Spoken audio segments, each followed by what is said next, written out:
Hi అండి, అందరికీ నమస్తే. నేను మీ మేఘన. వెల్కమ్ బ్యాక్ టు మేఘనా డానియల్. ఈరోజు మన ఛానల్లో చికెన్ కొబ్బరి పులావ్ చేసుకోబోతున్నామండి. చాలామందికి ఈ కొబ్బరి పులావ్ తెలియదండి. ఒక్కసారి నేను చెప్పినట్టు ట్రై చేసి చూడండి, చాలా బాగా కుదురుతుంది. అలాగే ఈ వీడియోని ఎవరైతే చూస్తున్నారో నా ఛానల్ని ఇంకా సబ్స్క్రైబ్ చేసుకోకుండా ఉంటే ప్లీజ్ నా ఛానల్ సబ్స్క్రైబ్ చేసుకోండి, అలాగే లైక్ చేయండి.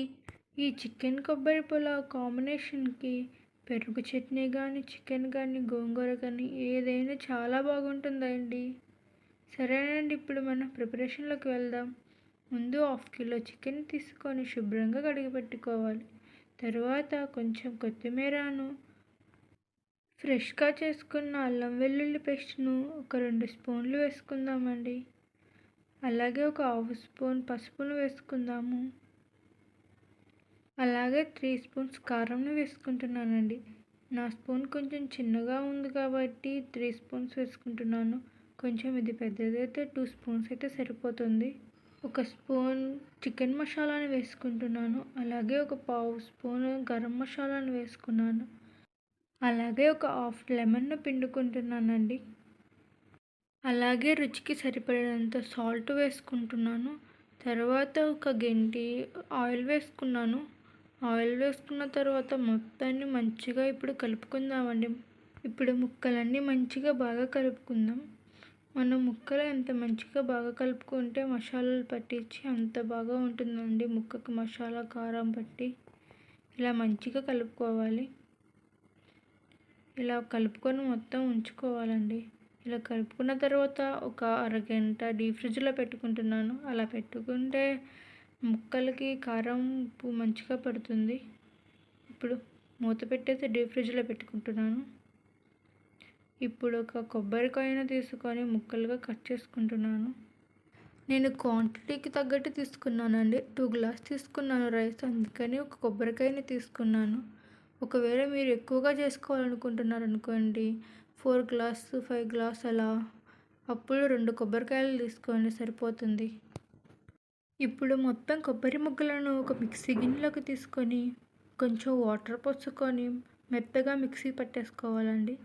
పట్టేసుకున్న తర్వాత ఒక గిన్నెను తీసుకొని దానిపైన మంచి క్లాత్ పెట్టుకోవాలండి. వైట్ది అయితే వైట్ది, మీకు ఇష్టం, మీ దగ్గర ఏది అందుబాటులో ఉంటే అది తీసుకోండి. కానీ కలర్ పోయేది కాకుండా కలర్ పోంది తీసుకోండి. మిక్సీకి పట్టుకున్న కొబ్బరిని ఇప్పుడు ఇందాక మనం క్లాత్ తీసుకున్నాం కదండి, ఇప్పుడు దాంట్లో పోసి పాలను సపరేట్ చేసుకుందామండి. ఇప్పుడు కొంచెం వాటర్ను పోసుకోవాలి. మీకు పాలు ఎక్కువగా కావాలంటే వాటర్ పోసుకోండి. నేను మొత్తం వీటిని ఇంకోసారి మిక్సీకి వేసుకుంటున్నానండి. తీసేసి మళ్ళీ మిక్సీ జార్లో వేసుకొని ఇంకోసారి వేసుకున్నాను, కానీ చూపించట్లేదు మీకు. మీరు ఎక్కువగా కావాలంటే అలానే చేయండి. నేను 2 గ్లాస్ బియ్యానికి 4 గ్లాస్ పాలను తీసుకున్నాను. ఏ గ్లాస్తో మనం బియ్యం తీసుకున్నామో ఆ గ్లాస్తో పాలు తీసుకుంటే సరిపోతుంది. ఇప్పుడు తీసుకున్న పాలను పక్కన పెట్టేసుకుందాము. ఇప్పుడు స్టవ్ ఆన్ చేసుకొని మనం పులావ్ దేంట్లో వండాలనుకుంటున్నామో దాన్ని స్టవ్ మీద పెట్టుకొని ఆయిల్ పోసుకోవాలి. నేను కుక్కర్లో పెట్టుకుంటున్నానండి.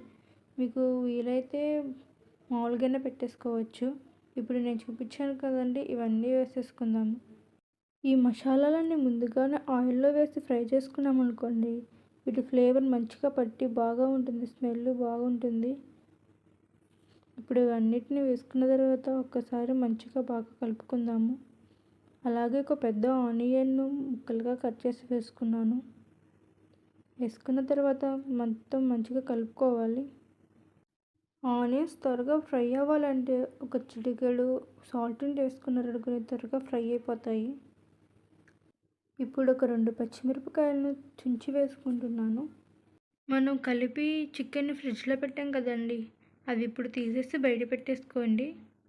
ఇప్పుడు వేసిన పచ్చిమిరపకాయలను తిప్పుకోవాలి. ఒకసారి కలుపుకున్న తర్వాత అల్లం వెల్లుల్లి పేస్ట్ని వేసుకున్నాను. కొంచెం ఇందాక చికెన్లో వేసాను కదా, ఇప్పుడు కొంచెం వేసుకుంటే సరిపోతుంది, 1 స్పూను.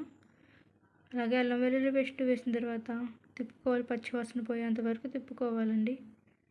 ఇలా అల్లం వెల్లుల్లి పేస్ట్ వేగిన తర్వాత చికెన్ తీసుకున్నాం కదా, చికెన్ ఇప్పుడు వేసేసుకుందామండి. చికెన్ వేసిన తర్వాత మంచిగా ఆయిల్తో కలిసేలాగా మంచిగా ఒక్కసారి బాగా కలిపేసుకుందాం. ఇలా మంచిగా ఒకసారి కలిపెట్టుకోండి. ముందుగానే కలిపెట్టుకుందాం, మళ్ళీ చికెన్ ఉడికేటప్పుడు కలిపామనుకోండి ముక్కలు ముక్కలుగా అయిపోతాయి.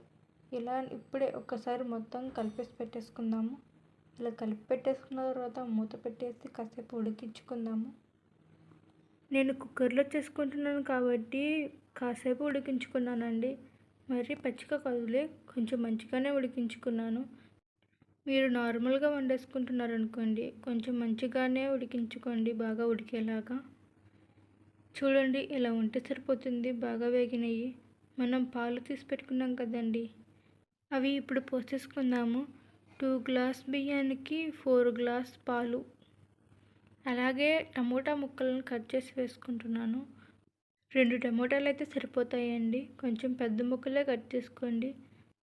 కొంచెం కొత్తిమీరను కూడా వేసుకుందాము. కొత్తిమీర వేసుకుంటే మంచిగా బాగా ఫ్లేవర్ బాగుంటుందండి. ఇప్పుడు సాల్ట్ కూడా వేసుకుందాము.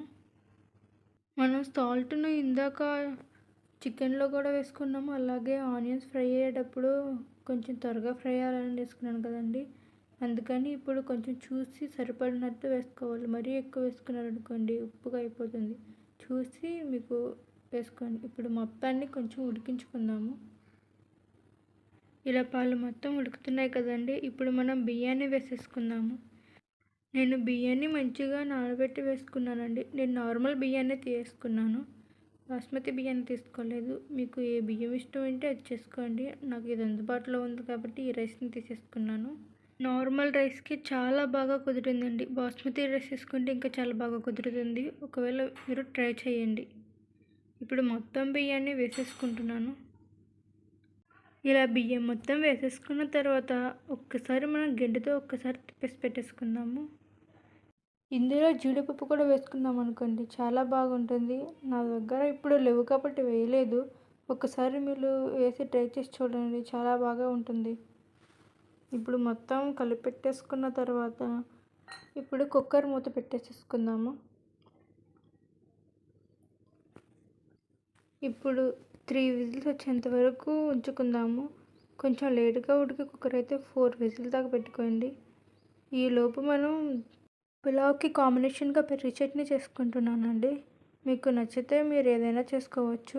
ఇప్పుడు పెరుగును మెత్తగా చేసుకున్నాను.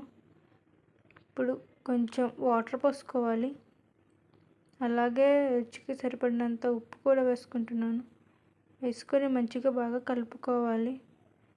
అలాగే కొంచెం క్యారెట్ తురుమును, చిన్నగా కట్ చేసుకున్న ఆనియన్ ముక్కలను, కొంచెం కొత్తిమీరను, ఒక పచ్చిమిరపకాయను వేసుకుంటున్నాను. నిలువుగా కోసుకున్నానండి. చిన్న బెల్లం ఉంటే ఇలానే చేసుకోండి, లేదంటే పచ్చిమిర్చిని కూడా చిన్న ముక్కలు కోసి వేసుకోండి. ఇప్పుడు మొత్తాన్ని మంచిగా కలుపుకుందాం. ఇందులోనే దానిమ్మ గింజలను వేసుకున్నాను అనుకోండి, ఇంకా చాలా బాగా ఉంటుంది. ఇలా వేసుకున్న మొత్తాన్ని ఒక్కసారి కలిపి పెట్టేసుకుందాము. నా విజిల్స్ అనేవి అయిపోయినాయండి. ఇప్పుడు పెరుగు చట్నీని పక్కన పెట్టేసి ఇప్పుడు కుక్కర్ని తీసాను. చూడండి తీస్తున్నాను, మంచిగా బాగా కుక్ అయిపోయింది. దీనిపైన కొంచెం నెయ్యి వేసుకున్న చాలా బాగుంటుంది. ఇప్పుడు మనం సర్వ్ చేసేసుకుంటామే. చూడండి అన్నం ఎంత మంచిగా బాగా ఉడికిందో, ముక్క కూడా మంచిగా ఉడికింది. చూడండి చూపిస్తున్నాను. అలాగే రైస్ని కూడా చూపిస్తున్నాను చూడండి, చాలా మంచిగా చక్కగా ఉడికింది. నేను చెప్పిన కొలతలు ఒక్కసారి ట్రై చేసి చూడండి, చాలా బాగా కుదురుతుంది. అలాగే ఈ వీడియో కానీ మీకు కానీ నచ్చినట్లయితే ప్లీజ్ నా ఛానల్ని లైక్ చేయండి, సబ్స్క్రైబ్ చేసుకోండి. అలాగే పక్కనున్న బెల్ ఐకాన్ మీద కూడా క్లిక్ చేయండి. ప్లీజ్ కొత్తగా పెట్టిన నా ఛానల్ను సపోర్ట్ చేయండి. Thank you for watching.